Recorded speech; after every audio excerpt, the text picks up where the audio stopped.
Hey everyone, welcome to Judging for the Win. I'm Dave, and this is my daily ruling. Today's question was suggested by a viewer. Amy plays a lightning bolt against Nick, who controls an ancient Adamantoise and a Pariah that's enchanting some other creature, maybe a grizzly bear. Which creature is taking 3 damage? Okay, so the first thing to note is that both of Pariah and ancient Adamantoise have a special type of replacement effect called a redirection effect. The next thing that we'll need in order to answer this question is a little bit of information about how replacement effects work in general.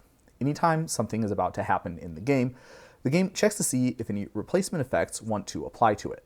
If multiple replacement effects are applicable, then the player who's being affected by the event chooses one to apply, and then that whole process of pulling for replacement effect, selecting one, and applying it repeats until no replacement effects apply to the event that's going to happen. In the case described in the original problem statement, both Pariah and ancient Adamantoise have replacement effects that want to apply. The affected player is Nick because he's taking the damage, which means he gets to decide which replacement effect applies first. For a full discussion on why Nick is considered to be the affected player, even though Amy controls the lightning bolt spell that's dealing damage, check out my video on Torbran and Furnace of Wrath. Now, suppose Nick chooses to apply ancient Adamantoise first. In that case, the event would become lightning bolt deals 3 damage to ancient Adamantoise, and the Pariah would no longer be applicable to this event, so the bolt would deal damage to Nick's turtle. Notice that officially the target of lightning bolt is still Nick. The game just redirected the damage that was going to get dealt to lightning bolt's target to Nick's creature instead. Since ancient Adamantoise never became the target of lightning bolt, its ward ability would not trigger. Now let's consider what would happen if Nick applied Pariah's replacement effect first. The lightning bolt would now be slated to damage the grizzly bears. At this point, the game would see if any replacement effects want to apply to this modified event. If Nick is the controller of grizzly bears, that means ancient Adamantoise still would apply because the event involves damaging a permanent Nick controls. Therefore, the event would be modified again such that the turtle will take the damage. At this point, no replacement effects will be applicable, so that's the event that happens.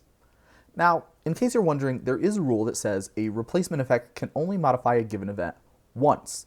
That means if a player controls 2 ancient Adamantoises, the damage doesn't bounce back and forth between them indefinitely.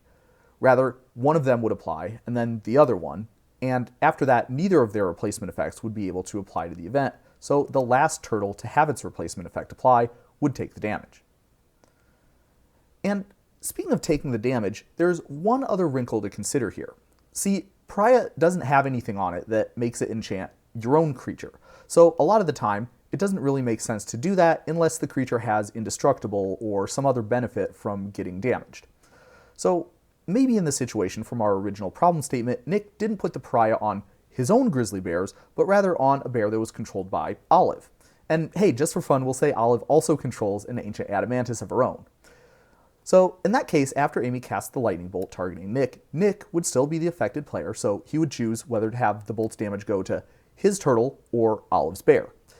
If he chooses to apply the turtle's effect first, that would work out exactly like it did when we were talking about that same thing before. On the other hand, if he chooses to redirect to Olive's bear, then when the game checks to see if any replacement effects are applicable to the modified event, it will see one from Olive's ancient Adamantoise. Yeah, that's right, just like applying one replacement effect can make it so that another no longer applies, it's also possible that modifying an event with a replacement effect can cause new replacement effects to become applicable to that event. Pretty cool, right? It can also cause a new player to be considered the affected player, which is the case here.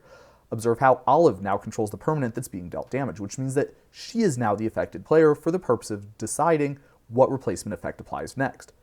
This could be significant, for example, if Olive also controlled a Pariah of her own attached to some different creature.